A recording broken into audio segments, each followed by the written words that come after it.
It carries years of silence, of wondering, of what-ifs that echo through empty rooms at 3 in the morning. And it carries a secret that neither she nor anyone else could have predicted, a secret that would eventually bring two worlds crashing back together in the most unexpected way. Her name was Elena Vasquez, and on September 14, 2012, she attended a wedding in Chicago that would change the trajectory of her entire life. She was 23 years old, working double shifts at a laundromat on the South Side, sending half her paycheck to her mother in a small town outside of Albuquerque. She owned exactly 2 nice dresses, and on that particular Saturday, she wore the better one, a simple navy blue dress she had found at a thrift store on Halsted Street, carefully mended at the hem where the previous owner had let it drag too long on the ground. The wedding was for her cousin Maria, who was marrying into a family Eleanor had never met before, the Benedetti family. Old money, or so everyone said. Eleanor did not know much about them, only that they lived in a massive house in Lincoln Park, and that Maria had met their youngest son, Vincent, at a charity gala 2 years prior. Maria had always been the golden child of the family, beautiful, educated, destined for better things. Eleanor had accepted this reality long ago, the same way she had accepted that her own path would be quieter, harder, and far less glamorous. What Elena did not accept, what she could never have prepared herself for, was what would happen when she walked through the doors of the Benedetti estate that afternoon. The estate itself was something out of a film. Iron gates that stretched toward the sky, a driveway lined with perfectly trimmed hedges, a fountain in the center of the courtyard, water cascading over, marble sculptures of angels with their hands raised toward the heavens. Elena remembered standing at the base of that fountain, staring up at it, feeling as though she had accidentally wandered onto a movie set. She did not belong here. She knew that. She could feel it in the way the valet looked at her when she stepped out of her borrowed car, a rusted Honda Civic that belonged to her roommate. She could feel it in the way the other guests glanced at her dress, at her shoes, at the small clutch, purse she had borrowed from a co-worker because her own purse had a broken zipper. Every detail of her poverty was on display, and she felt each judgment like a small needle pressing into her skin. But she was here for Maria. Maria had specifically asked her to come. And despite everything, despite the distance that had grown between them over the years, Eleanor still loved her cousin. She still remembered the summers they had spent together as children, catching fireflies in mason jars and dreaming about the lives they would one day lead. Maria's dreams had come true. Eleanor's had not, but that did not mean she could not celebrate her cousin's happiness. The ceremony was held in the gardens behind the estate, white chairs arranged in perfect rows, an arch draped in roses and peonies, a string quartet playing Pachelbel as the guests took their seats. Eleanor found a spot in the back, near a large oak tree that provided some shade from the September sun. She watched as Vincent Benedetti took his place at the altar, his brothers standing beside him in matching black suits. Vincent was handsome in that polished, untouchable way that wealthy men often are. Dark hair slicked back, strong jaw, eyes that seemed to take in everything without revealing anything in return. He smiled as Maria walked down the aisle, but Eleanor noticed something in that smile, something she could not quite name. It was not the smile of a man overwhelmed by love. It was the smile of a man who had everything figured out, who had already calculated every possible outcome and found them all acceptable. Years later, Eleanor would think back to that moment and wonder if she had sensed something even then, some instinct buried deep beneath the surface, warning her that this family was not what they appeared to be. But on that day she pushed the thought aside. She clapped when they exchanged vows. She wiped a tear from her eye when Maria laughed at something Vincent whispered in her ear. She followed the crowd into the grand ballroom for the reception, marveling at the crystal chandeliers and the ice sculptures and the tables overflowing with food she had never seen before. Oysters on beds of crushed ice, towers of shrimp, cuts of beef that probably cost more than her monthly rent. She found her table near the back of the room, tucked away in a corner where the lighting was dim, and the noise from the dance floor was muffled. The seating arrangement had been carefully orchestrated. And Elena understood immediately where she ranked in the hierarchy of guests. Her table was occupied by distant relatives and family friends who had been invited out of obligation rather than affection. An elderly aunt who smelled of mothballs. A second cousin she had not seen since childhood. A few people she did not recognize at all. She was halfway through her salad when she heard the voice. "Excuse me, is this seat taken?" Elena looked up and found herself staring at a man she had never seen before. He was tall, with broad shoulders and dark hair that fell across his forehead in a way that seemed almost deliberately careless. His suit was well fitted but not flashy, the kind of suit a man wears when he wants to blend in rather than stand out. But his eyes were what caught her attention. They were deep brown, almost black, and they held a warmth that seemed out of place in this cold, glittering ballroom. "No," Elena said, gesturing to the empty chair beside her. "Please." The man sat down, and for a moment neither of them spoke. Elena returned her attention to her salad, acutely aware of his presence beside her. She could smell his cologne, something woodsy and clean, and she found herself wondering who he was and why he had chosen to sit at this particular table, in this particular seat, next to her. "I'm Marcus," he said finally, extending his hand. "Elena." She shook it, noting the calluses on his palm. Working hands. The hands of someone who did not spend their days behind a desk or at country club lunches. "You're related to the bride?" he asked. "Cousin on her mother's side." "And what do you do, Elena?" She hesitated. This was always the question she dreaded, the one that exposed her for what she was. A girl from a poor family, working a job that paid barely enough to cover her bills. In rooms like this, surrounded by people who probably spent more on a single dinner than she earned in a month, the answer to that question felt like a confession.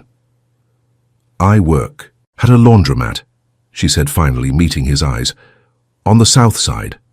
She waited for the reaction, the subtle shift in expression, the polite disengagement that always followed. But Marcus just nodded, as if she had told him she was a doctor or a lawyer or anything else that might be considered acceptable. "That's honest work," he said. "More honest than a lot of what goes on in rooms like this." Elena felt something loosen in her chest, a knot she had not realized she was carrying. She smiled genuinely for the first time since she had arrived. "What about you?" she asked. "What do you do?" Marcus seemed to consider the question carefully. "I work for the Benedetti family," he said, "in a consulting capacity." "Consulting?" "Something like that." He smiled, but there was something guarded in that smile, something that suggested he was not telling her the whole truth. Elena did not press. She understood secrets. She had a few of her own. They talked for the rest of the dinner, about books they had read and films they had seen, about their childhoods, his in Brooklyn, hers in New Mexico, about their dreams for the future, the places they wanted to visit, the lives they imagined for themselves. Marcus was easy to talk to in a way that surprised her. He listened when she spoke. He laughed at her jokes. He did not make her feel small or insignificant or out of place. By the time the dancing started, Elena had almost forgotten where she was. She had almost forgotten that she did not belong here, that she was an outsider in a world of wealth and privilege. Marcus made her feel seen, valued, important. "Would you like to dance?" he asked, standing and offering his hand. Elena looked at his outstretched palm, then at the dance floor, where couples were swaying beneath the chandelier's glow. She thought about her thrift store dress and her borrowed shoes, and all the eyes that would be watching, judging, calculating her worth. "I would love to," she said. They danced for 2 songs. Elena could feel the stares of the other guests, could hear the whispered comments and muffled laughter. But Marcus held her close, his hand warm against the small of her back, and she let herself disappear into the music. For those few minutes nothing else mattered, not her poverty, not her borrowed clothes, not the judgment of strangers who knew nothing about her life or her struggles or her dreams. It was the happiest she had felt in years. And then, just as the second song was ending, a voice cut through the moment like a blade. "Marcus, What on earth are you doing?" Elena turned to find a woman standing at the edge of the dance floor. She was tall and slender, with silver hair swept back from a face that might have been beautiful if not for the coldness in her eyes. She wore a gown of deep burgundy, diamonds glittering at her throat and ears, and she looked at Elena the way one might look at a stain on an expensive carpet. "Mrs. Benedetti," Marcus said, his voice carefully neutral. I can see what you were doing." The woman's gaze swept over Elena, taking in every detail of her appearance with undisguised contempt. "Dancing with the help, apparently." The words landed like a slap. Elena felt the blood rush to her face, felt the hot sting of humiliation spreading through her chest.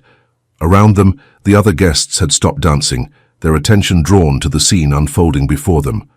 "I'm not help," Elena said, her voice barely above a whisper.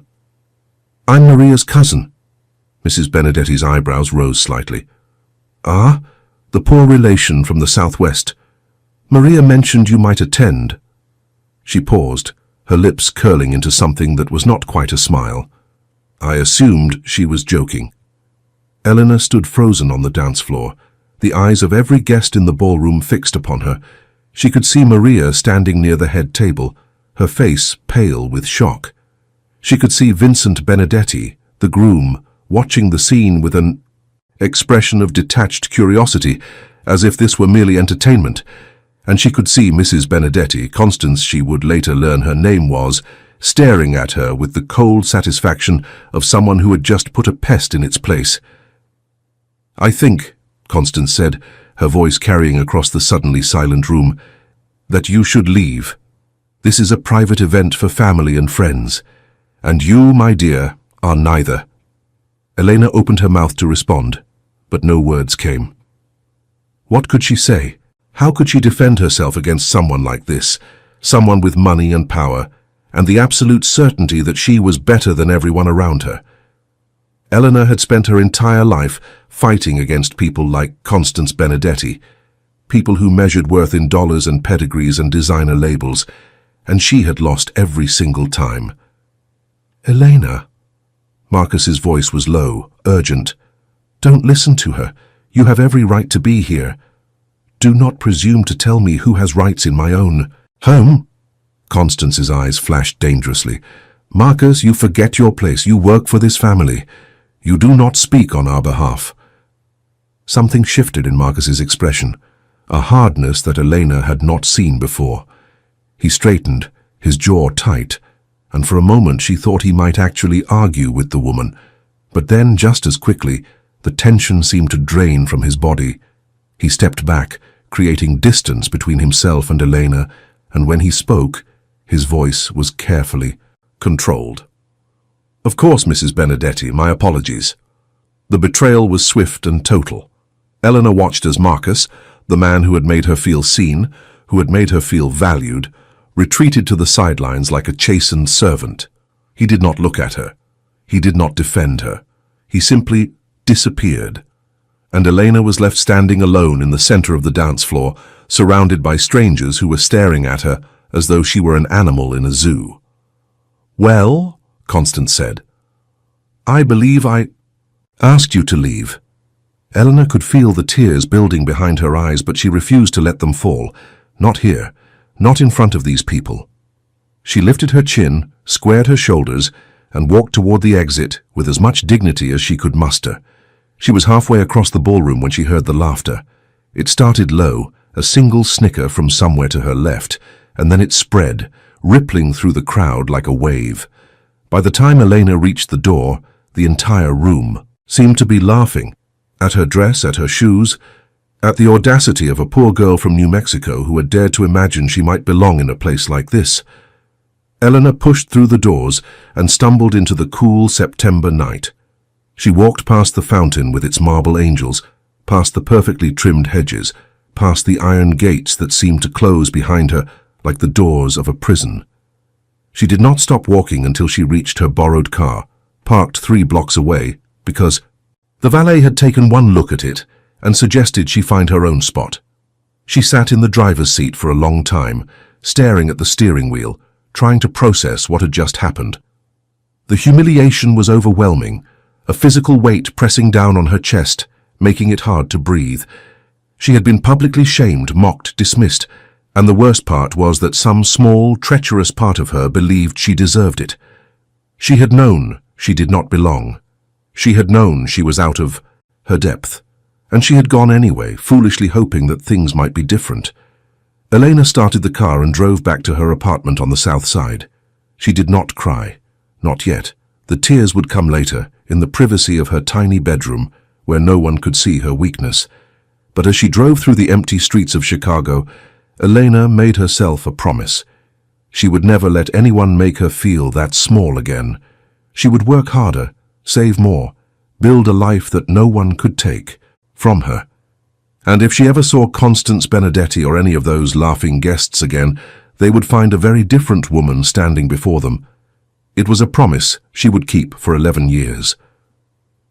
In the weeks that followed the wedding, Elena threw herself into her work with a ferocity that surprised even herself.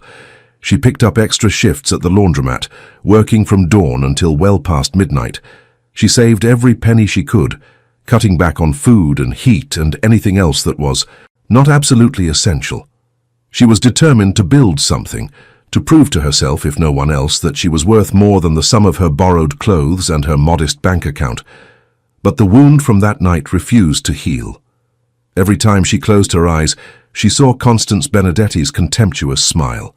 Every time she walked past a mirror, she saw the reflection of a woman who had been publicly humiliated. The memory was a splinter buried deep beneath her skin, too small to remove, but too painful to ignore. She did not hear from Marcus again. She had not expected to.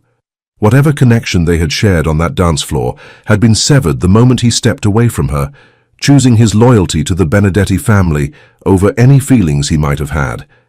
Elena told herself it did not matter. He was just a man she had known for a few hours, a stranger who had offered her a brief moment of kindness in a hostile world.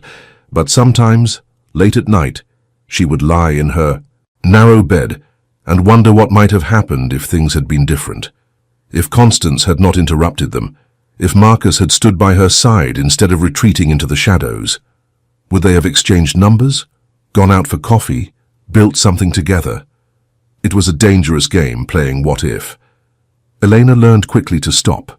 The past could not be changed. The only thing she could control was her future. Her cousin Maria called once, about a week after the wedding.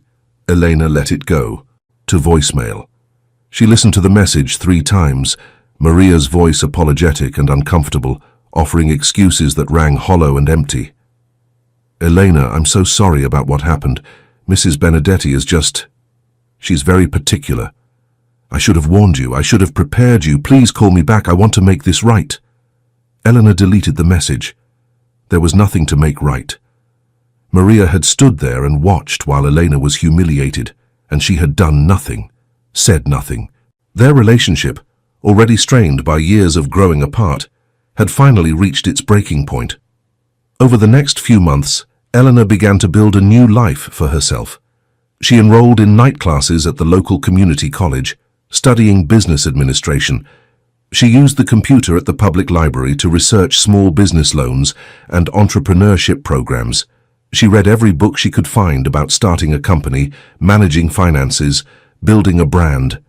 And then, one gray afternoon in February, she walked into a small bank on Michigan Avenue and applied for a loan to open her own dry cleaning business. The loan officer was a middle-aged man with thinning hair and skeptical eyes. He looked at Elena's application, at her modest savings, at her complete lack of business experience, and he laughed. "Miss Vasquez," he said, leaning back in his chair, "I admire your ambition, but dry cleaning is a competitive industry.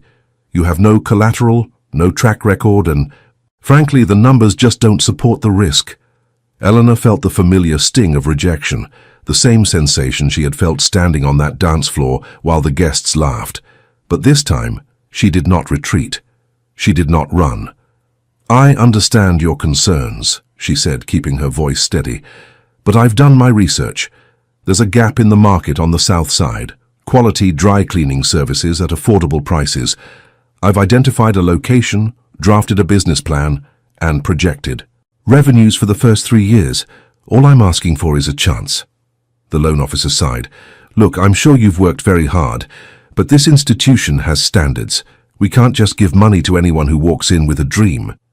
Anyone who walks in with a dream. The words echoed in Elena's mind long after she left the bank, rejected and humiliated once again. She walked home through the February slush, her hands stuffed in the pockets of her thin coat, wondering if she was foolish to believe she could ever be anything more than what the world had already decided she was. But Elena did not give up. Over the next 2 years, she applied for 17 different loans from 12 different institutions. She was rejected every single time. Too much risk, not enough collateral, no proven track record. The excuses varied, but the message was always the same. People like her did not get to build things. People like her were meant to work for others, to serve and struggle and accept whatever crumbs life happened to throw their way. And then, in the spring of 2015, something unexpected happened. Elena was working her usual shift at the laundromat when an elderly woman walked in, struggling to carry a large bag of clothing. Elena rushed over to help, taking the bag from the woman's trembling hands and guiding her to a seat near the window. "Thank you, dear," the woman said, catching her breath. "I'm not as strong as I used to be." "It's no trouble," Elena replied, sorting the clothes for washing. "You just sit there and rest. I'll take care of everything." They began to talk. The woman's name was Margaret Chen, and she had owned a small tailoring shop in Chinatown for over 40 years. Her husband had passed away the previous winter, and now at 83 she was finding it increasingly difficult to manage the business alone. "My children want me to sell," Margaret said, her voice tinged with sadness. "They say it's too much for me. And maybe they're right. But that shop, it was our dream, Henry's and mine. We built it from nothing. I can't just let it go to some stranger who won't care about it the way we did." Eleanor listened quietly, folding the woman's clothes with practiced efficiency. There was something in Margaret's story that resonated with her. The struggle, the determination, the refusal to give up on a dream, even when everyone else said it was impossible. "What if," Elena said slowly, "you didn't have to sell to a stranger?" Margaret looked at her curiously. "What do you mean?" "I mean, what if you sold to me?" The words came out before Elena could stop them. It was impulsive, irrational, probably foolish. She had no money, no credit, no way to finance such a purchase. But something in Margaret's eyes, a flicker of hope, of recognition, made her continue. "I've been trying to start my own business for years," Elena explained. "Dry cleaning, tailoring, alterations. It's what I know. I've worked in laundromats my whole life, and I know I could make your shop successful. I would honor everything you and your husband built. I would carry on your legacy." Margaret studied her for a long moment. Then, slowly, a smile spread across her weathered face. "Tell me more," she said. Over the next several months, Eleanor and Margaret worked out an arrangement. Margaret would sell the business to Eleanor at a significantly reduced price, with payments spread out over 10 years. In exchange, Eleanor would keep the shop's original name, Chen's Fine Tailoring, and employ Margaret part-time as a consultant until she was ready to fully retire. It was not a perfect solution. Elena still had to scrape together every cent for the down payment, working 3 jobs and selling everything she owned that was not absolutely essential. But by September of 2015, 3 years after that humiliating wedding, Elena Vasquez became the owner of a small tailoring shop in the heart of Chicago's Chinatown. She renamed the business Chen and Vasquez Fine Tailoring in honor of both the original owners and her own new chapter. The first few months were brutal. Long hours, tight margins, constant worry about whether she would be able to make the next payment. But Eleanor refused to quit. She worked 16-hour days, building relationships with customers, learning the intricacies of the tailoring trade, slowly but steadily growing the business. By the end of her first year, she had broken even. By the end of her second year, she had turned a modest profit. And by the end of her third year, Chen and Vasquez had become one of the most respected tailoring establishments on the south side of Chicago. Elena hired her first employee, a young woman named Rosa, who reminded her of herself at that age. She began to dream of expansion, of opening a second location, of building something that would last beyond her own lifetime. The wound from the Benedetti wedding had not disappeared, but it had scarred over, becoming a source of strength rather than shame. And then, one afternoon in the fall of 2018, Marcus Benedetti walked into her shop. Elena did not recognize him at first. 6 years had passed since that wedding, and Marcus had changed. His dark hair was shorter, his jaw more angular, his eyes carrying a weight that had not been there before. He wore a tailored grey suit that fit him perfectly, and he moved with the confidence of a man who was used to being in control. But when he spoke, Eleanor knew immediately who he was. "I need a suit altered," he said, placing a garment bag on the counter. "I was told this is the best place in the city." Elena stared at him, her heart pounding in her chest. 1,000 memories flooded back. The dance floor, the laughter, the moment. He had stepped away from her and let her fall. "Marcus," she said, her voice flat. He blinked, surprised. Then recognition dawned on his face, and for a moment he looked almost ashamed. "Elena, I didn't know this was your shop." "Would you have come if you did?" The question hung in the air between them, charged with 6 years of silence and unspoken regret. Marcus opened his mouth to respond, but before he could, the bell above the door chimed and another customer walked in. "We can discuss the alterations," Elena said, her professional mask sliding back into place. "Rosa, please help this gentleman while I review the specifications." She took the garment bag into the back room, her hands trembling slightly as she unzipped it. Inside was a beautifully crafted suit, charcoal grey, Italian wool, hand-stitched details. It probably cost more than her first car. She took a deep breath, forcing herself to focus. Whatever history existed between them, this was still her business. She would treat Marcus like any other customer. She would do the job, take the payment, and move on. But when Marcus appeared in the doorway of the back room, Elena knew that moving on would not be so simple. "Can we talk?" he asked. "Please." Eleanor continued examining the suit, not looking at him. "I'm working." "I know. I want to explain. About what happened at the wedding." "There's nothing to explain." Eleanor hung the suit on a nearby rack. "You made your choice. It was 6 years.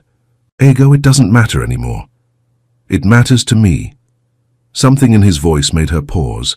She looked at him, really looked at him, for the first time since he had walked in. And she saw something she had not expected to see. Pain. Genuine, undisguised pain. "5 minutes," she said finally. "That's all I can give you." Marcus nodded, relief flooding his features.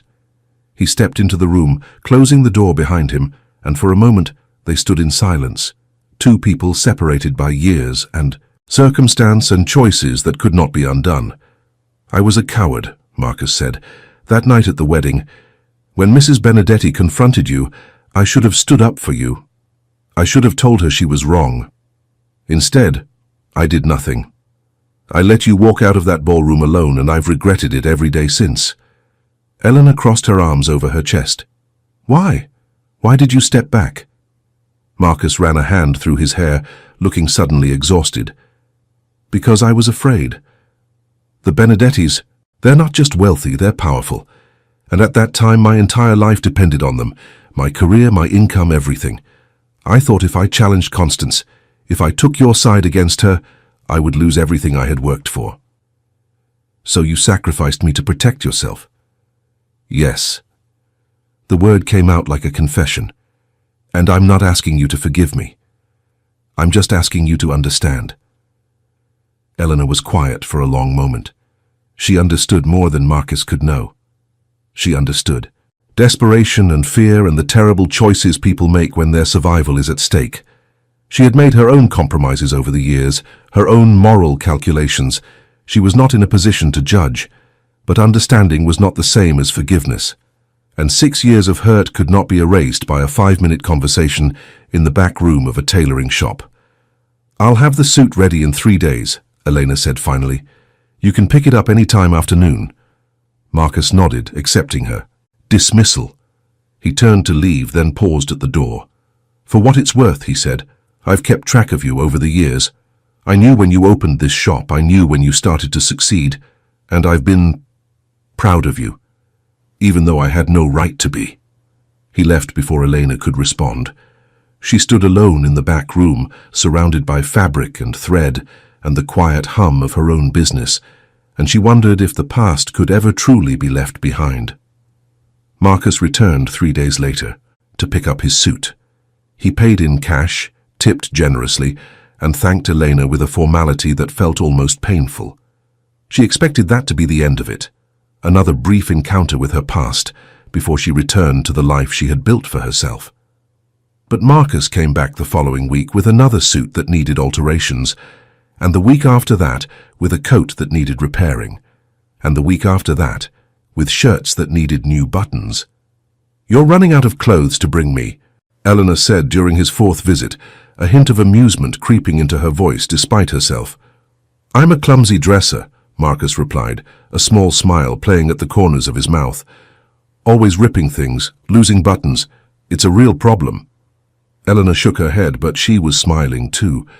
Against her better judgment, she was beginning to enjoy his visits.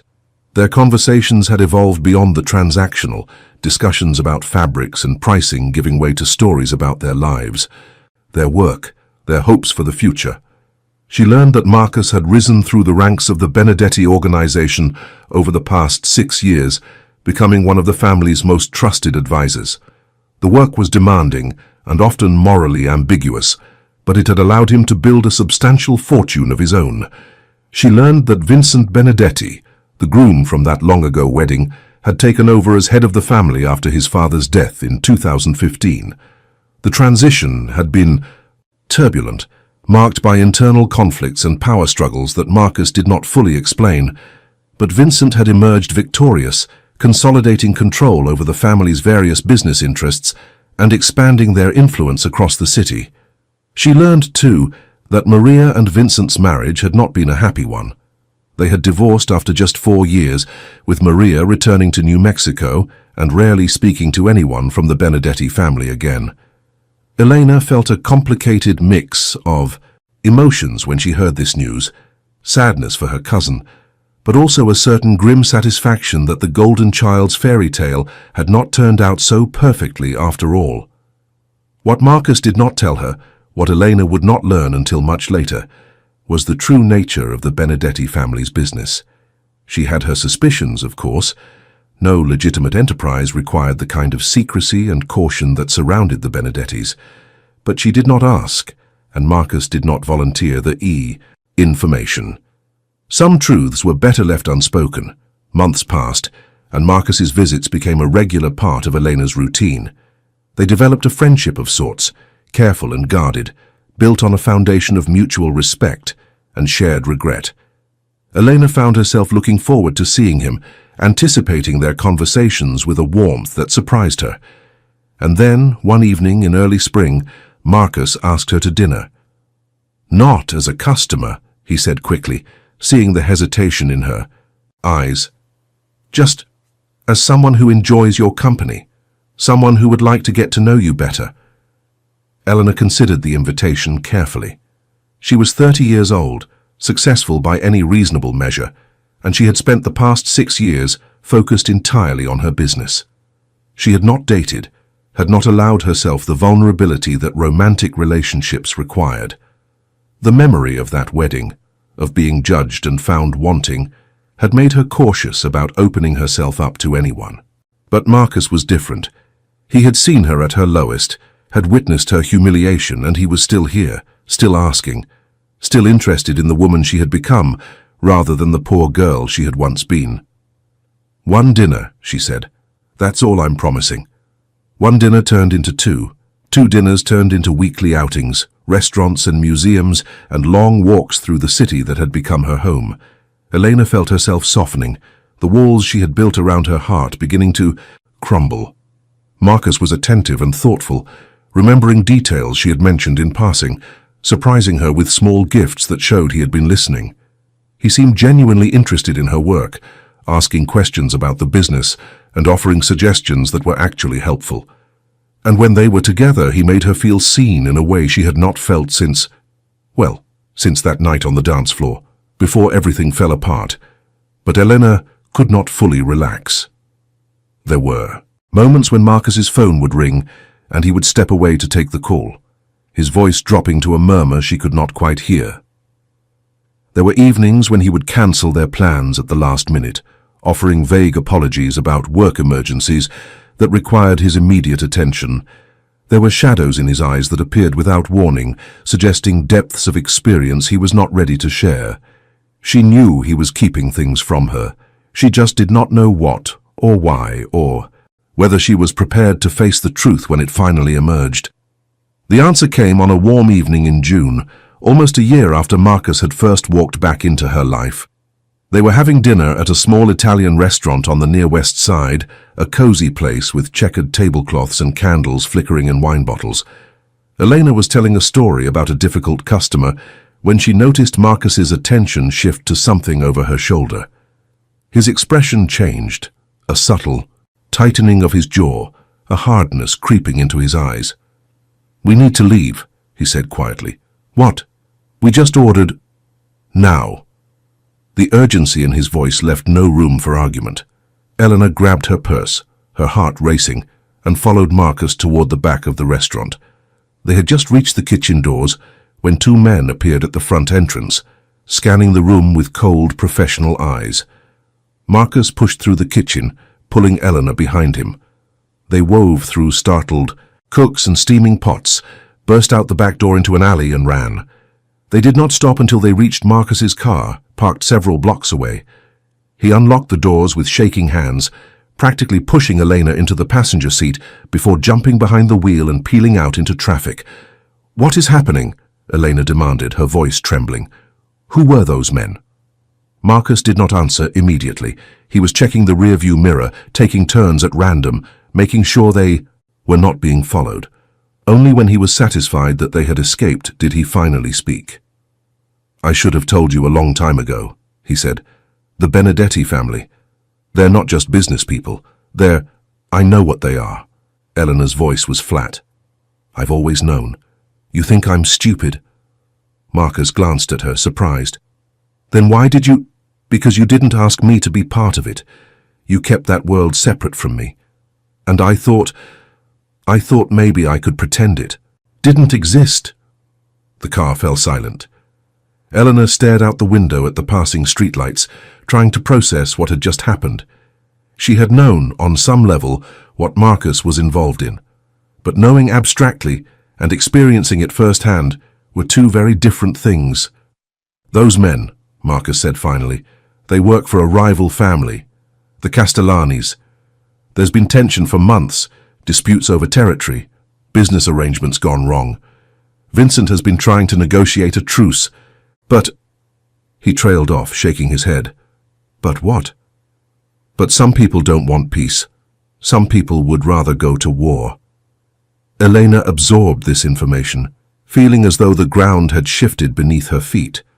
This was not a world she understood, not a world she had ever wanted any part of, and yet here she was, sitting in a car with a man who lived in that world every day. "I'm sorry," Marcus said. "I never meant to put you in danger. I thought I could keep these two parts of my life separate. I thought I could protect you. By lying to me. By omitting certain truths." He pulled the car to a stop at a red light and turned to face her. "Elena, what I feel for you is real. Everything between us has been real. The only thing I've hidden is the ugliness of my work, and I've hidden it because I didn't want to lose you." Elena looked at him, at his earnest expression, his pleading eyes, the vulnerability he so rarely showed. She thought about the past year, the connection they had built, the way he made her feel valued and appreciated and worthy of love. And then she thought about those two men in the restaurant, their cold eyes sweeping the room, searching for prey. "I need time," she said, "to think about all of this." Marcus nodded slowly. "I understand." He drove her home in silence, walking her to her door and waiting until she was safely inside before returning to his car. Eleanor watched him through the window, his figure silhouetted against the streetlights, and she wondered if the life she had built was strong enough to withstand the storm she could feel gathering on the horizon. Elena did not see Marcus for 3 weeks after that night. She threw herself into her work, staying at the shop until long past midnight, losing herself in the simple satisfaction of fabric and thread and perfectly executed alterations.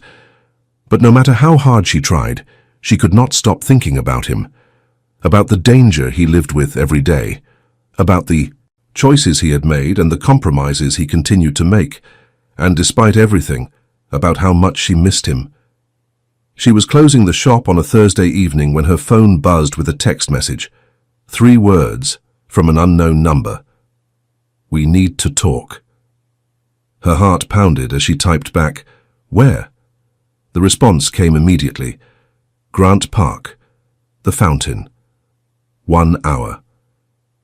Elena arrived at Buckingham Fountain just as the sun was setting, casting long shadows across the plaza. The fountain's water jets were illuminated from below, creating a spectacular display of light and motion that drew tourists and locals alike. She found a bench near the edge of the crowd and waited. Marcus appeared 10 minutes later, looking more haggard than she had ever seen him. There were dark circles under his eyes, and his suit was rumpled as if he had slept in it. "Thank you for coming," he said, sitting beside her. "Your message didn't exactly leave room for refusal." "I know. I'm sorry. But there are things you need to know, things that are going to affect you whether you want them to or not." Eleanor felt a chill run down her spine. "What kind of things?" Marcus took a deep breath. "Vincent Benedetti knows about us, about you, and he's not happy. Why would Vincent care about me? Because of what I am to him, because of the position I hold in his organization." Marcus paused, choosing his words carefully. "I'm not just an advisor, Elena. I'm his consigliere, his second in command. And in our world, personal relationships are complicated." Elena stared at him, trying to absorb what he was telling her. "You're saying Vincent sees me as a threat?" "I'm saying Vincent sees everything as either a potential asset or a potential liability, and right now he's not sure which category you fall into." "So what does that mean? Is he going to—" "What? Come after me? Come after my business?" "I don't know." Marcus's voice was raw with frustration. "That's what I'm trying to figure out. I've been working to convince him that you're not a risk, that our relationship is strictly personal and has nothing to do with family business. But Vincent is paranoid. He trusts no one completely. Not even me." Elena sat back, her mind racing. She had spent years building her life, her business, her sense of self. She had worked and sacrificed and overcome every obstacle that stood in her path. And now, because of a man she had fallen for, all of it was potentially at risk. "I should walk away," she said quietly. "From you. From all of this." Marcus did not disagree. "That might be the smartest thing to do. But I don't want you to." He reached out, taking her hand in his. "I know that's selfish. I know I have no right to ask anything of you. But Elena, you're the only good thing in my life, the only thing that makes any of this bearable. And if I lose you—" He did not finish the sentence. He did not need to. Elena could see the desperation in his eyes, could feel the tremor in his grip. Despite everything, despite the danger and the secrets and the impossible situation they found themselves in, she could not bring herself to let go. "I'm not going anywhere," she said finally. "But Marcus, if we're going to do this, if we're going to be together, then there can't be any more lies between us. I need to know everything, the good, the bad, all of it." Marcus nodded slowly. "That's fair. And you need to find a way to make this work with Vincent. I don't know how, but you need to figure it out. Because I'm not going to spend my life looking over my shoulder, waiting for someone to come after me." "I will," Marcus promised. "I swear to you I will make this right." They sat together in the gathering darkness, the fountain's lights dancing on the water before them. Elena did not know what the future held. She did not know if Marcus could keep his promise, or if Vincent Benedetti would decide she was more trouble than she was worth. But she knew one thing with absolute certainty. She was done running, done hiding, done letting fear dictate her choices. Whatever came next, she would face it head on. The following months were a delicate balancing act. Marcus worked to smooth things over with Vincent, positioning Elena as a harmless civilian who had no interest in or knowledge of family business. Elena, for her part, kept her head down and focused on her shop, avoiding any situations that might draw unwanted attention. But tension continued to build in the wider world of Chicago's underworld. The conflict with the Castellani family escalated, with incidents of violence that made the evening news: shootings, car bombs, mysterious disappearances. The city's police department launched a major investigation, promising to crack down on organized criminal activity. And through it all, the Benedetti family tightened their grip on their territory, preparing for a war that seemed increasingly inevitable. Elena learned to live with the uncertainty. She learned to recognize the signs when Marcus was under particular stress: the tightness in his shoulders, the distracted look in his eyes, the way he would sometimes fall silent mid-conversation, lost in thoughts he could not share. She learned to give him space when he needed it, and comfort when he asked for it. And she learned to trust that, despite everything, he would always come back to her. In January of 2020, Marcus proposed. It happened on a quiet Sunday morning in Elena's small apartment above the shop. They had been together for almost 2 years by then, surviving countless challenges and emerging stronger each time. Marcus had been unusually quiet all weekend, and Elena had assumed he was worried about work. She did not expect him to get down on one knee beside her bed, producing a small velvet box from his pocket. "I've spent my whole life in the shadows," he said, his voice thick with emotion. "Doing things I'm not proud of, making choices I can't take back. But when I'm with you, Elena, I feel like I can be better, like I can be the man you deserve." He opened the box, revealing a simple diamond ring that caught the morning light. "I know I'm not perfect. I know this life is complicated and dangerous, and probably not what you dreamed of when you were young. But I love you, more than I've ever loved anything. And I want to spend the rest of my life proving that to you."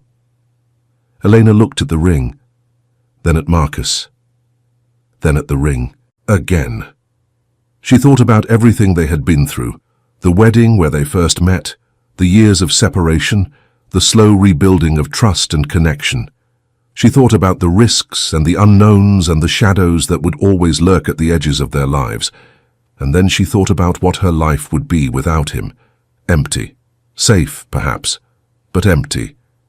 "Yes," she said. "Yes, I'll marry you." They held each other in the golden morning light, two people who had found something precious in the most unlikely of circumstances. For that moment, at least, the darkness seemed very far away. The engagement was kept quiet. Marcus wanted to wait until the situation with the Castellanis was resolved before making any public announcements. Elena understood. Drawing attention to their relationship could put a target on both their backs. So they continued as they had been, stealing moments of happiness wherever they could find them. But the universe, it seemed, had other plans. In March of 2020, the world changed. A pandemic swept across the globe, forcing businesses to close and people to isolate in their homes. Elena's shop, deemed non-essential, was shut down for months. The income she had worked so hard to build evaporated overnight. And Marcus, unable to visit without risking exposure, was reduced to nightly phone calls and occasional video chats. It was a difficult time. Eleanor watched her savings dwindle, applied for every government assistance program she could find, and tried to keep her spirits up despite the crushing uncertainty. She learned to sew masks and protective gear, pivoting her business to meet the new demand. And she waited, counting the days until she could see Marcus again. When they finally reunited in June, It was as if a weight had been lifted from both their shoulders. They held each other for a long time, not speaking, just breathing in each other's presence. "I never want to be apart from you again," Marcus murmured into her hair. "Then don't," Elena replied. "Whatever happens, don't." The pandemic raged on through the rest of the year, claiming lives and livelihoods with indiscriminate cruelty. But Elena and Marcus weathered the storm together, finding strength in their partnership. They talked about the future, about the wedding they would eventually have, about the children they might raise, about the life they wanted to build together. And they talked too about Marcus's work, about the possibility of leaving the Benedetti organization, about starting fresh somewhere far from Chicago, where the shadows of the past could not follow them. "Vincent would never allow it," Marcus said one night, his voice heavy. "I know too much. I've seen too much. The only way out of this life is—" He did not finish the sentence, but Elena understood. The only way out was death. And that was a price neither of them was willing to pay. So they stayed. They adapted. They learned to live with the compromises and the dangers and the constant nagging fear that one day their luck would run out. But they also found joy. In quiet dinners and lazy Sunday mornings, in long conversations and comfortable silences, in the simple, profound miracle of two people who had found each other against all odds and refused to let go. By the spring of 2023, 11 years had passed since the wedding that had set everything in motion. Elena was 34 years old, the owner of a thriving tailoring business with 2 locations and a staff of 7. She and Marcus had been together for 5 years, engaged for 3, still waiting for the right moment to make their relationship official. That moment came in April, though not in the way either of them had imagined. Eleanor was at her shop working late on a complicated alteration for a wealthy client when her phone rang. The caller ID showed Marcus's number, but the voice on the other end was not his. "Miss Vasquez?" A man's voice, cold and professional. "My name is Detective Williams, Chicago Police Department. I'm calling about Marcus Benedetti." Eleanor's blood ran cold. "What happened? Is he okay?" "Miss Vasquez, I need you to come down to Northwestern Memorial Hospital. Mr. Benedetti has been in an accident. His condition is critical." The phone slipped from Elena's fingers. She did not remember the drive to the hospital, or the frantic conversation with the nurse at the front desk, or the long walk down, fluorescent-lit corridors that seemed to stretch on forever. She only remembered the moment she saw Marcus, lying in a hospital bed, his face pale and bruised, tubes and wires connecting him to machines that beeped and hummed with mechanical indifference. He was alive, barely. The story emerged in fragments over the following days. Marcus had been meeting with representatives from the Castellani family, negotiating a tentative peace agreement that could end years of conflict. But someone, a faction within the Castellani organization that opposed the deal, had arranged an ambush. Marcus's car had been forced off the road and into a concrete barrier. 2 of his security team had been killed instantly. Marcus had survived, but just barely. Eleanor stayed by his bedside for 3 days, leaving only when the nurses forced her to go home and rest.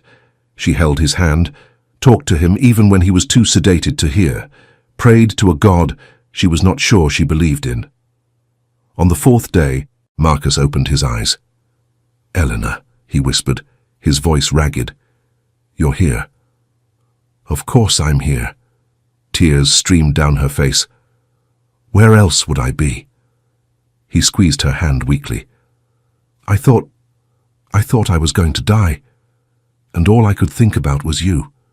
About everything I never got to tell you." "You can tell me now," Eleanor said. "You have plenty of time." Marcus managed a faint smile. "Marry me, not someday. Not when the timing is right. Now, as soon as I can stand up. I don't want to waste another minute." Elena laughed through her tears. "You already proposed, remember I already said yes. Then let's stop waiting. Life is too short, Elena. This—" He gestured weakly at the hospital room around them. "This proved that. I don't want to spend whatever time I have left being cautious. I want to spend it living." Eleanor looked at him. This man who had walked into her life at the worst possible moment and somehow stayed. This man who had seen her at her lowest and helped her rise higher than she ever dreamed. This man who loved her, truly and completely, despite all the complications and dangers that came with that love. "Okay," she said. "Let's stop waiting." They were married 6 weeks later, in a small civil ceremony at the county clerk's office. Elena wore a simple white dress she had altered herself. Marcus, still recovering from his injuries, leaned on a cane, but insisted on standing unaided for the vows. The only witnesses were Margaret Chen, now 94, but still sharp as ever, and Rosa, who had become like a sister to Eleanor over the years. It was not the grand wedding Eleanor had once imagined. There were no crystal chandeliers or ice sculptures or guests in designer gowns. But as she stood before the justice of the peace, holding Marcus's hand and pledging her life to his, Elena felt something she had not expected to feel. Joy. Pure, uncomplicated joy. And in that moment, the memory of the Benedetti wedding, the humiliation, the laughter, the cold contempt of a woman who had decided Elena was worthless, felt very far away. A chapter from another life, lived by another person, in a world that no longer held any power over her. The reception was held at Chen and Vasquez, the shop that had become the foundation of Elena's new life. Tables were pushed aside to create a dance floor, and a small band played soft jazz as the guests mingled and celebrated. The guest list was modest: friends and employees, a few loyal customers, people who had become family over the years. Elena was dancing with Marcus, her head resting on his shoulder, when the front door opened and a figure stepped inside. She recognized him immediately. Vincent Benedetti, the groom from 11 years ago. The head of the family that had shaped so much of her life without her even knowing it. He had aged in the years since she had last seen him. His dark hair was streaked with grey, and lines had formed around his eyes and mouth. But he still moved with that same controlled confidence, that same sense of power barely contained beneath a civilized surface. The music stopped. Conversations died. Every eye in the room turned toward the newcomer. Marcus stiffened beside Elena. "Vincent, I didn't expect—" "I know." Vincent held up a hand. "I'm not here to cause trouble. I came to offer my congratulations, and to speak with your wife." Eleanor felt a chill run down her spine. "Me? What do you want with me?" Vincent walked toward them, his footsteps echoing in the sudden silence. He stopped a few feet away, studying Elena with an expression she could not quite read. "I owe you an apology," he said, "for what happened at my wedding, for the way my mother treated you." Elena blinked, caught off guard. "That was 11 years ago." "Yes, and I should have apologized 11 years ago. But I was young and arrogant and too concerned with appearances to do the right thing." Vincent paused, seeming to choose his next words carefully. "My mother passed away last winter, peacefully in her sleep, and in the month since I've been re-evaluating the choices I've made, the person I've become." He reached into his pocket and produced an envelope, which he held out to Eleanor. "This is a gift for your wedding, and as a small token of my regret for the way you were treated." Elena took the envelope hesitantly. Inside was a check. She glanced at the amount and felt her breath catch in her throat. "I can't accept this," she said. "Please." Vincent's voice was softer now, almost pleading. "Let me do this one small thing. It won't erase the past and it won't fix the damage that was done. But maybe it can be a start." Elena looked at Marcus, who nodded slightly.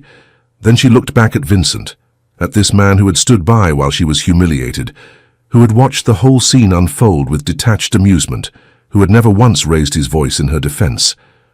"A start," she repeated. "Yes, maybe it can be." She tucked the envelope into her pocket, accepting the gesture for what it was. Not forgiveness, not absolution, but an acknowledgement that the past had happened, that mistakes had been made, and that there was still time, however little, to try to make amends. Vincent nodded once, then turned and walked back toward the door. He paused at the threshold, looking back over his shoulder.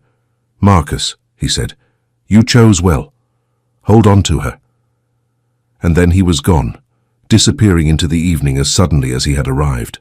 The music resumed. The conversation started up again. Life, as it always did, continued, but Eleanor stood frozen for a moment longer, the weight of the envelope pressing against her hip, thinking about the strange and winding path that had brought her here.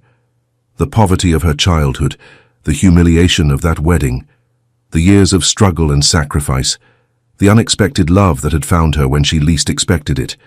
She had been despised for being poor. She had vanished from a world that had made it clear she did not belong. And she had built, through sheer determination and will, a life that no one could take from her. And now, standing in her own shop, surrounded by people who loved her, married to a man who saw her worth even when the rest of the world did not, Elena finally understood something she had been too hurt to see for over a decade. The wedding that had destroyed her had also set her free. The shame that had driven her had also made her strong. The woman who had walked out of that ballroom in tears had become someone extraordinary, not in spite of what happened, but because of it. She turned to Marcus, who was watching her with concern in his eyes. "Are you okay?" he asked. Eleanor smiled, a genuine, radiant smile that lit up her entire face. "I'm better than okay," she said. "I'm exactly where I'm supposed to be." They danced together as the evening wore on, holding each other close, two people who had found their way through darkness into light. And somewhere in the back of Elena's mind, a voice whispered a truth she would carry with her for the rest of her days. Being despised for being poor at a wedding had nearly broken her. But vanishing, rebuilding, becoming had made her whole. And that was a victory no one could ever take away. The months following the wedding were the happiest of Elena's life. She and Marcus settled into a comfortable rhythm, dividing their time between her apartment above the shop and a small house he had purchased in a quiet neighborhood on the north side. They talked about the future, about expanding the business, about starting a family, about the life they were finally free to build together. But Eleanor knew, even in those joyful moments, that their peace was fragile. Marcus still worked for the Benedetti family. Vincent's apology had been genuine, but it had not changed the fundamental nature of their business or the dangers that surrounded it. And the conflict with the Castellanis, though quieter since the failed ambush, had not been resolved. The truth of this became clear in September of 2023, 5 months after the wedding. Elena was at the shop, reviewing inventory with Rosa, when 3 men walked through the door. They were dressed in expensive suits, their faces hard and unreadable, and they moved with the controlled precision of professionals. "We're looking for Marcus Benedetti's wife," one of them said. "Are you Elena?" Elena's heart began to race, but she kept her voice steady. "I am. Who are you?" "Friends of the Castellani family. We'd like to have a conversation with you." Rosa stepped forward protectively. "She's not going anywhere with you." The lead man smiled, a thin, humorless expression that did not reach his eyes. "We're not here to hurt anyone. We just want to talk about your husband, about certain business arrangements that have not been honored." "I don't know anything about my husband's business," Eleanor said. "Maybe not, but your leverage, and leverage is useful." The man pulled back his jacket slightly, revealing the holster at his hip. "Please don't make this difficult." Elena's mind raced through her options. She could try to run, but the shop had only one exit, and these men were clearly prepared to stop her. She could call for help, but her phone was on the counter, several feet away. She could fight, but against 3 armed professionals, she would not last 30 seconds. And then, just as she was beginning to despair, the front door opened again. Marcus stood in the doorway. He was alone, unarmed, dressed in a simple grey suit, but his presence seemed to fill the room, and the 3 Castellani men turned toward him with expressions of wary respect. "Let her go," Marcus said calmly. "Your business is with me, not with my wife." The lead man studied him. "Mr. Benedetti, we were just coming to find you. And now you have, so let Elena go, and we can discuss whatever needs to be discussed." There was a long, tense moment of silence. Elena held her breath, watching the calculations play out across the Castellani man's face. Finally, he nodded. Very well, but this conversation is happening now. No delays. Marcus looked at Elena, his eyes conveying a message she could not quite decipher. Then he turned back to the Castellani men. Elena, go home. Lock the door. Don't open it for anyone until I call you. Marcus, please, trust me. Elena wanted to argue, wanted to demand an explanation, wanted to stand by his side and face whatever was coming together. But she could see the determination in his eyes, the quiet certainty that he knew what he was doing. Be careful, she said finally. Marcus nodded once, then turned and followed the Castellani men out of the shop. Elena watched them go, her heart pounding, her mind filled with questions that had no answers. She did as Marcus asked. She went home, locked the door, and waited. The hours stretched on like years. Elena paced the small living room, checked her phone every few minutes, tried and failed to distract herself with television or books or work. She thought about calling the police, but she knew that would only make things worse. This was not a world where law enforcement could help. This was a world of shadows and secrets, where problems were solved through negotiation or violence, and outsiders were not welcome. At 11 o'clock that night, her phone finally rang. It's over, Marcus said. His voice was exhausted but relieved. I'm coming home. What happened? Are you okay? I'll explain everything when I get there.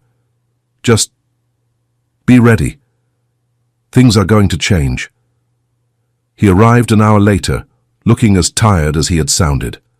Eleanor met him at the door, wrapped her arms around him, held him close. Tell me, she said. And Marcus told her everything. The Castellanis had been demanding retribution for the failed peace negotiation, the one that had nearly cost Marcus his life. They wanted money, territory, and most importantly, they wanted blood. Someone had to pay for the deaths of their men in the ambush, even though they had been the ones who orchestrated it. Vincent had refused. The demands were outrageous, designed to be rejected, an excuse to escalate the conflict.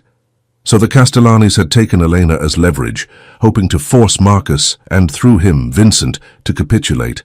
But Marcus had made them a different offer, a trade, his freedom for Elena's safety. What does that mean? Eleanor asked, her voice trembling. Your freedom? It means I'm done, Marcus said. I'm leaving the Benedetti organization, leaving Chicago, leaving everything behind. He took her hands in his. We're leaving, Elena, together, starting over somewhere far from here. But Vincent, he'll never let you go. You said it yourself. You know too much. I made a deal. Marcus's expression was complicated, relief and guilt and fear all mingled together. In exchange for my departure, I gave Vincent information about the Castellanis, about their operations, their weaknesses, their plans, enough to end the conflict once and for all. Elena stared at him, struggling to process what he was telling her. You betrayed them? The Castellanis? I chose us, Marcus said simply. I chose our future over their wars, and Vincent agreed to let me go as long as I disappear and never come back. It was a lot to take in. Elena sat down on the couch, her mind spinning. She thought about her business, her employees, the life she had built. She thought about Margaret Chen, who had given her a chance when no one else would. She thought about Rosa, who was like a sister. She thought about the shop that bore her name, the dream she had worked so hard to achieve. And then she thought about Marcus, about the man who had loved her through everything, who had risked his life to protect her, who was now offering to give up everything he had ever known so they could be together. Where would we go? She asked finally. Anywhere you want. A new city, a new country. We could start fresh, build something that belongs only to us. Marcus knelt before her, taking her hands again. I know it's a lot to ask. I know you've built something incredible here. But Eleanor, I can't stay and I can't leave without you. Eleanor looked into his eyes, those deep brown eyes that had captivated her from the first moment she saw them. She thought about everything they had been through together, everything they had overcome, and she made her decision. "Okay," she said. "Let's go." They left Chicago 3 weeks later in the grey light of an October dawn. Eleanor had sold her share of the business to Rosa, who had proven herself more than capable of running things. She had said goodbye to Margaret Chen, who had cried and hugged her and made her promise to write. She had packed her few precious possessions, photos of her mother, the ring Marcus had given her, a small jewelry box her grandmother had left her, and closed the door on the life she had known. They drove south first, through cornfields and small towns and cities that blurred together into an endless ribbon of American landscape. They stopped in Memphis for a week, then continued on to New Orleans, where the October heat still clung to the air like a memory of summer. They talked about settling there, about opening a new shop in the French Quarter, about building a life among the jazz and the jambalaya and the lazy Mississippi afternoons. But something kept them moving, a restlessness that would not quiet, a sense that they had not yet found the place where they belonged. They crossed into Texas, spent a month in Austin, then continued west through the desert. They saw the Grand Canyon at sunset, the painted rocks of Arizona, the vast emptiness of Nevada stretching toward the horizon. And finally, in late November, they arrived in San Diego. It was there, standing on a beach at sunset, watching the Pacific waves roll in with patient, eternal rhythm, that Elena felt something shift inside her. "This is it," she said. "This is where we start over." Marcus put his arm around her shoulders. "Are you sure?" "I'm sure." She turned to look at him, her eyes bright with possibility. "I don't know what comes next. I don't know what kind of life we'll build here, but I know we'll build it together, and that's enough for me." Marcus pulled her close, kissing the top of her head. "That's enough for me too." They found an apartment near the beach, a small place with hardwood floors and windows that let in the California light. Elena began looking for commercial space, planning a new shop that would carry the lessons of Chen and Vasquez into this new chapter of her life. Marcus took odd jobs, construction, consulting, anything that paid the bills while they established themselves. It was not easy. Starting over never is. But they had each other, and that made all the difference. In the spring of 2024, Eleanor opened her new business, Pacific Tailoring. It was smaller than her Chicago shop, more intimate, but the quality of work was every bit as high. Word spread quickly, and within months she had built a loyal clientele of locals and tourists who appreciated her attention to detail and her warm, welcoming presence. Marcus, freed from the shadows of his former life, found work as a security consultant for legitimate businesses. He used his experience to help companies protect themselves from the kind of threats he had once represented. It was redemption of a sort, taking the skills he had developed in darkness and using them in service of light. They talked about children, about the future, about all the years that stretched before them, full of possibility and promise. And they talked sometimes about the past, about the wedding that had brought them together and torn them apart, about the years of separation and the miracle of reunion, about the people they had been and the people they had become. One evening, as they sat on their small balcony watching the sun set over the Pacific, Elena asked a question she had wondered about for years. "Do you ever regret it, leaving everything behind?" Marcus considered the question carefully. "I regret the harm I caused," he said finally. "The things I did, the people I hurt. Those memories will always be with me. But leaving?" He shook his head. "No, because leaving brought me here, to you, to this." He gestured at the horizon, where the sky was painted in shades of orange and gold and deep, endless blue.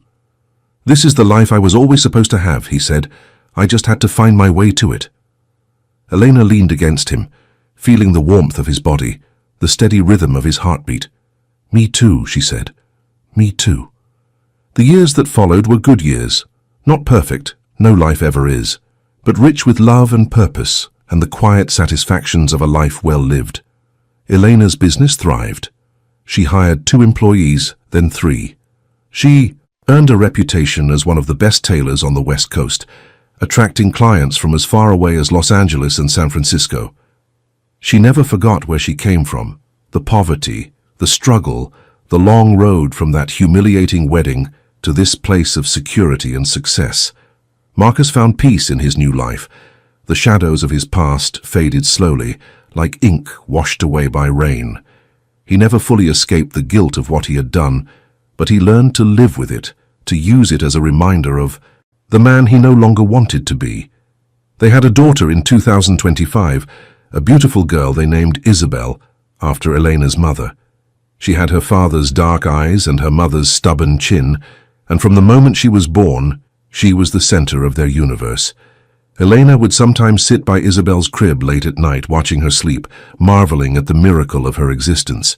This child, this perfect, innocent being, was the culmination of everything Elena had endured. Every humiliation, every struggle, every moment of doubt and despair had led here, to this quiet room, to this peaceful life, to this family that was hers and hers alone. And in those moments, Eleanor understood something profound about the nature of suffering and redemption. The wedding that had destroyed her had also created her. The shame that had driven her from that ballroom had set her on a path that led to this exact moment, this exact place, this exact life. Without that pain, she would never have found Marcus. Without that rejection, she would never have built her business. Without that darkness, she would never have appreciated the light. It was not that the cruelty had been worth it. It was not that she was grateful for the humiliation she had endured. But she could see now with the clarity that comes from distance and time that her suffering had not been meaningless. It had shaped her, strengthened her, prepared her for the life she was now living. And that was its own kind of victory. In the fall of 2026, Elena received an unexpected letter. It was from Vincent Benedetti, who had tracked down her address through channels she preferred not to think about. The letter was brief. Vincent informed her that Marcus's deal with the Castellanis had held. The information he provided had allowed Vincent to neutralize the threat permanently. The war was over. The Benedetti family was secure. But that was not why Vincent was writing. At the end of the letter, he included a photograph. It was a picture from his wedding 11 years ago. Elena was in the background, barely visible, standing near the fountain in the courtyard. She was looking up at the sky, her expression wistful, her borrowed dress catching the afternoon light. Beneath the photograph, Vincent had written a single sentence: "I never knew her name, but I never forgot her face." Elena studied the photograph for a long time. She remembered that moment, standing by the fountain, feeling out of place, not knowing that her life was about to change forever. She had been so young then, so uncertain, so desperate for acceptance from people who would never accept her. And now, looking back across the years, she felt nothing but compassion for that girl, compassion and pride. Because that girl, the one in the borrowed dress, the one who did not belong, had survived. She had built something beautiful from the ashes of her humiliation. She had found love and purpose and a life that was entirely her own. She had vanished from a world that despised her, and she had emerged, reborn into something better. Eleanor put the letter and the photograph in a drawer and did not think about them again. The past was the past. The future was hers.